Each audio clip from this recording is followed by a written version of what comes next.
आप सभी को मेरा नमस्कार। उप शिक्षा निदेशक एवं प्राचार्य डाइट लखनऊ डॉक्टर पवन सचान सर के नेतृत्व में बेसिक शिक्षा परिषद में संचालित कक्षा 8 की पाठ्य पुस्तक महान व्यक्तित्व पर आधारित शैक्षिक वीडियो में मैं सौम्या सिंह, सहायक अध्यापक डाइट लखनऊ, आप सभी का स्वागत करती हूँ। भारत के स्वतंत्र होने से 8 वर्ष पहले की बात है। लगभग 30 वर्ष का एक भारतीय नौजवान 13 वर्ष विदेश में रहकर छुट्टी बिताने भारत आया। तब तक यह भारतीय नौजवान एक वैज्ञानिक के रूप में अंतर्राष्ट्रीय स्तर पर अपनी ख्याति बना चुका था। इसी समय द्वितीय विश्व युद्ध छिड़ गया। द्वितीय विश्व युद्ध छिड़ने से इन्होंने वापस विदेश जाने का इरादा त्याग दिया और यह निर्णय ही आगे चलकर भारत के लिए एक वरदान साबित हुआ, क्योंकि आगे चलकर इस भारतीय नौजवान ने विज्ञान के क्षेत्र में भारत की नियति को ही बदलकर रख दिया। जी हाँ, इस भारतीय महान युग पुरुष का नाम था डॉक्टर होमी जहांगीर भाभा। मेरी सफलता इस बात पर निर्भर नहीं करती कि कोई व्यक्ति मेरे बारे में क्या सोचता है। मैं अपने काम से क्या कर सकता हूँ, उस पर ही मेरी सफलता निर्भर है। ऐसे महान विचारों वाले युग पुरुष डॉक्टर होमी भाभा ने भविष्य की ज़रूरतों को देखते हुए उस समय ही भारत को परमाणु ऊर्जा संपन्न देश बनाने का सपना देख रहे थे। वरन यह उनका स्वप्न ही नहीं था, बल्कि उनकी दिली इच्छा भी थी, क्योंकि तभी तो जब उस समय पाश्चात्य देश के वैज्ञानिक यह बता रहे थे कि विकासशील देशों को सर्वप्रथम औद्योगिक विकास पर ध्यान देना चाहिए, उसके बाद ही परमाणु ऊर्जा पर। लेकिन इस समय होमी भाभा ने यह कहा था कि विकासशील देश परमाणु ऊर्जा को शांतिपूर्ण तरीके से उपयोग करके अपने देश के औद्योगिक विकास में तेजी ला सकते हैं। यह वह समय था जब बुद्धिजीवियों से लेकर आम जनता तक परमाणु ऊर्जा जैसे शब्दों से अनभिज्ञ थे। भाभा की दूरदर्शिता ने भारत को द्वितीय विश्व युद्ध के समय ही विज्ञान संपन्न स्वरूप देश की परिकल्पना के रूप में सपना साकार होते देख रहे थे। तभी तो उसी के परिणाम आज हमारे सामने हैं कि आज भारत परमाणु ऊर्जा संपन्न देशों की कतार में खड़ा है।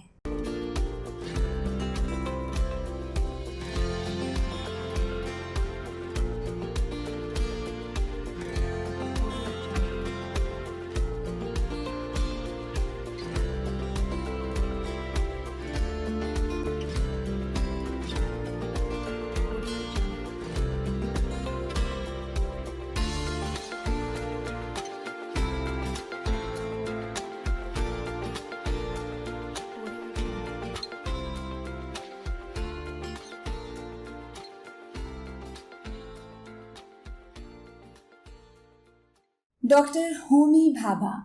भारतीय परमाणु ऊर्जा कार्यक्रम के जनक डॉक्टर होमी जहांगीर भाभा का जन्म 30 अक्टूबर सन 1909 में मुंबई के एक शिक्षित व धनी पारसी परिवार में हुआ था।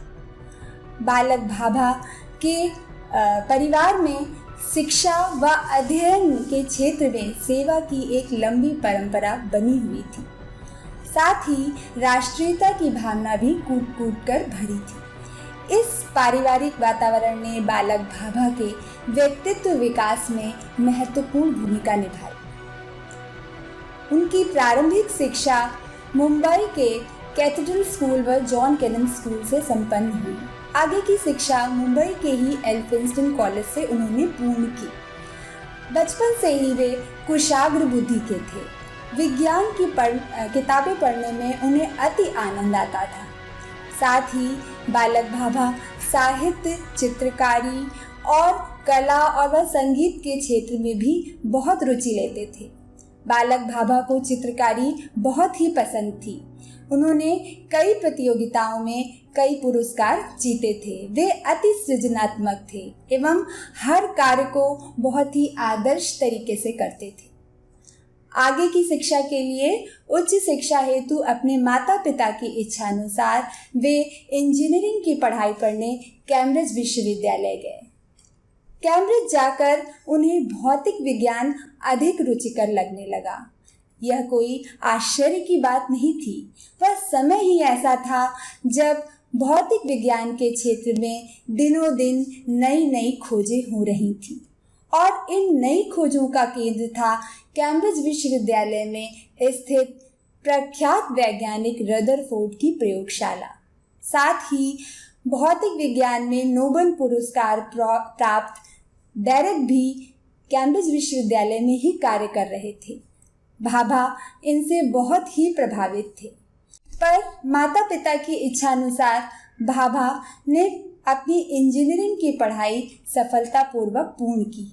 उसके पश्चात उन्होंने भौतिक विज्ञान में अध्ययन आरंभ किया।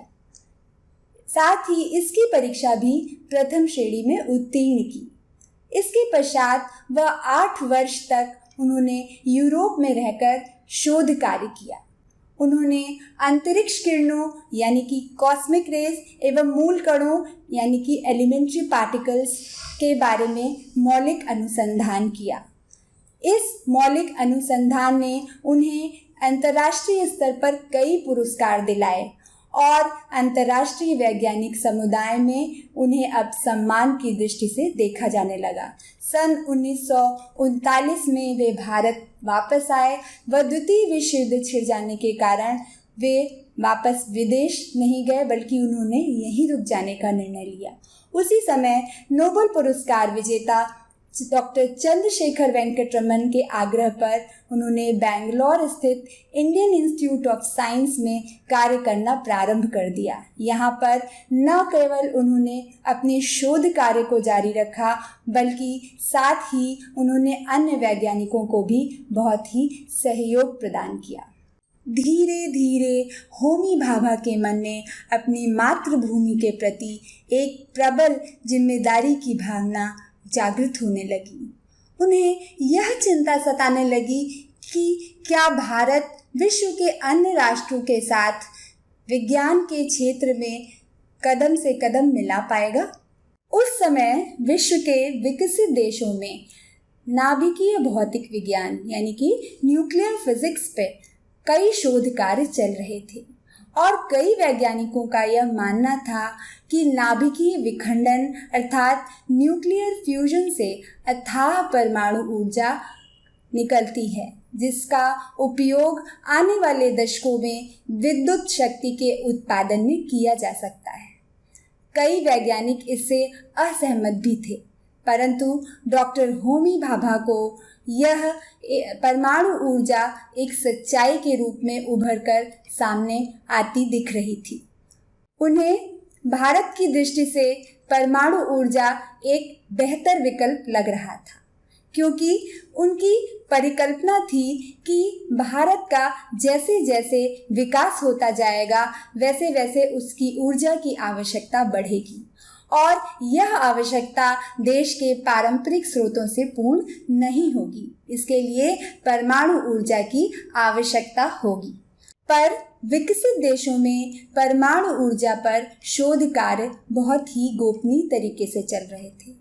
अतः भाभा को यहाँ यह भी समझ आ रहा था कि अगर भारत में परमाणु ऊर्जा को सच्चाई या वास्तविकता बनाना है तो इसके लिए उन्हें तकनीकी विकास भारत में ही करना होगा।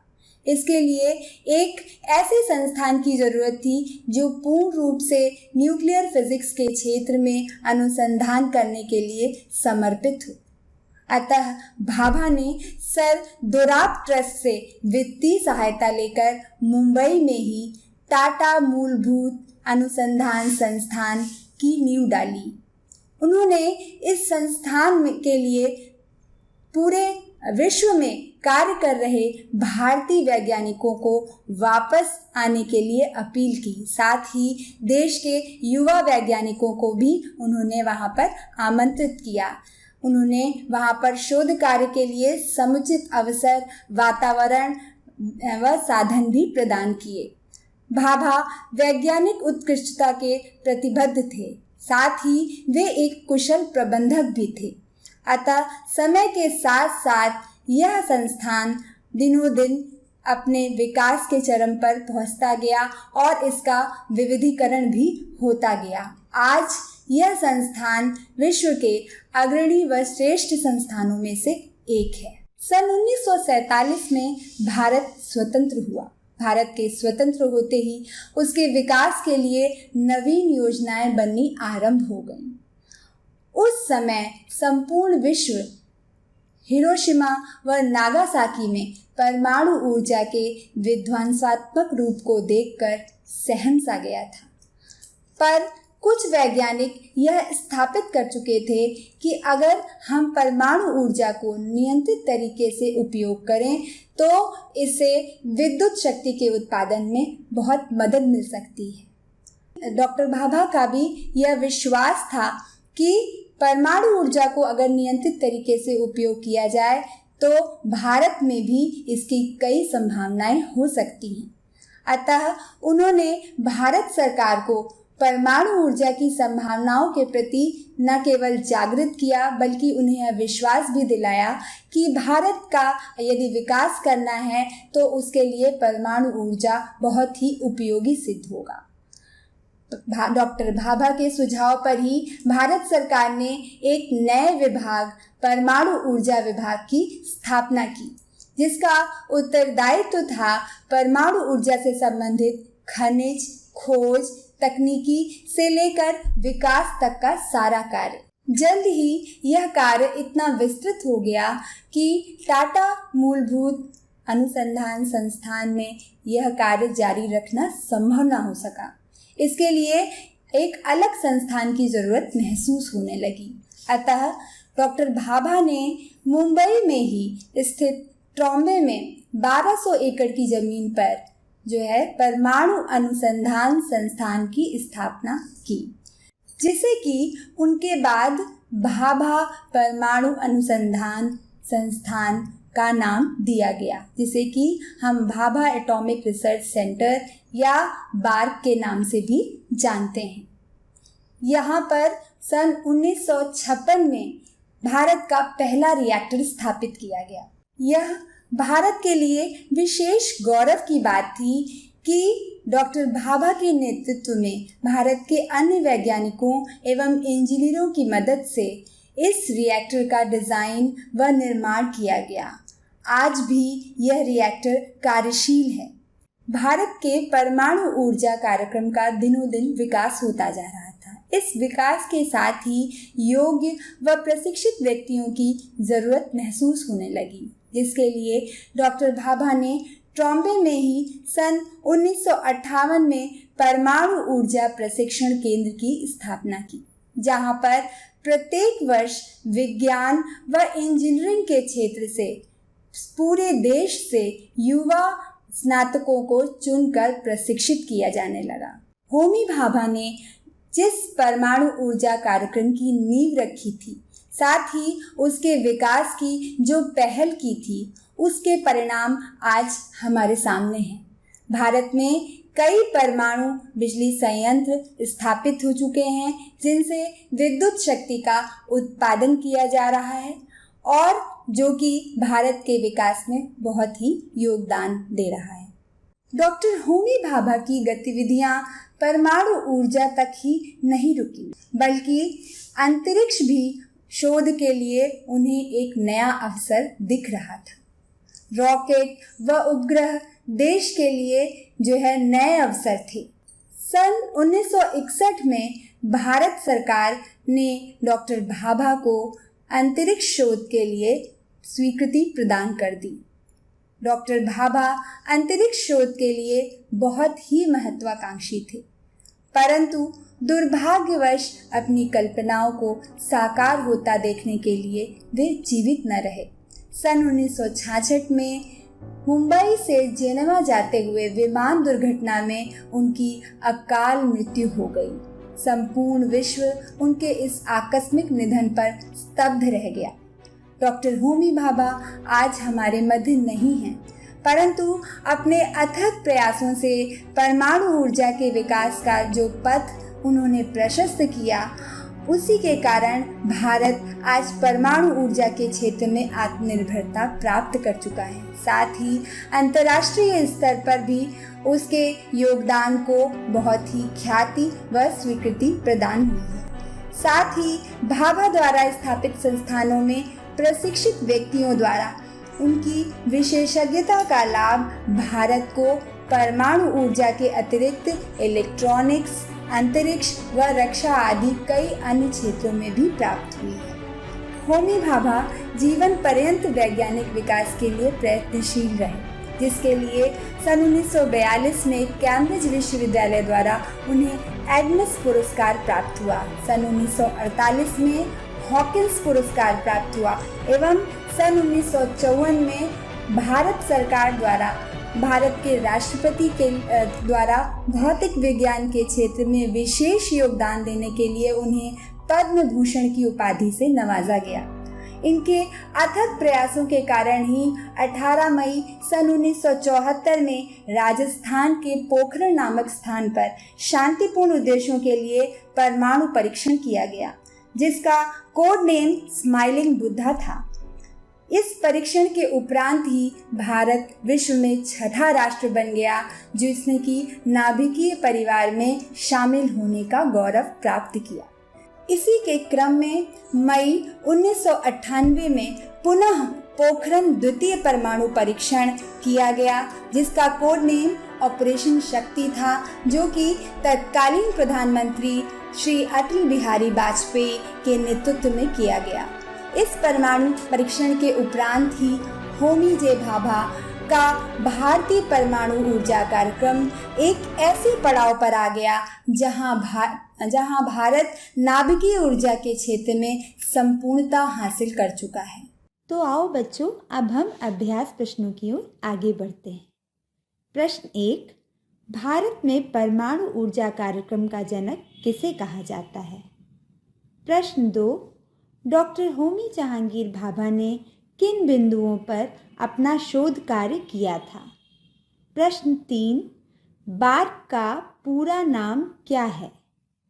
प्रश्न 4, भारत में परमाणु परीक्षण कहाँ किया गया था? भारत इस महान सपूत व आधुनिक भारत के निर्माता डॉक्टर होमी जहांगीर भाभा का सदैव ऋणी रहेगा। धन्यवाद।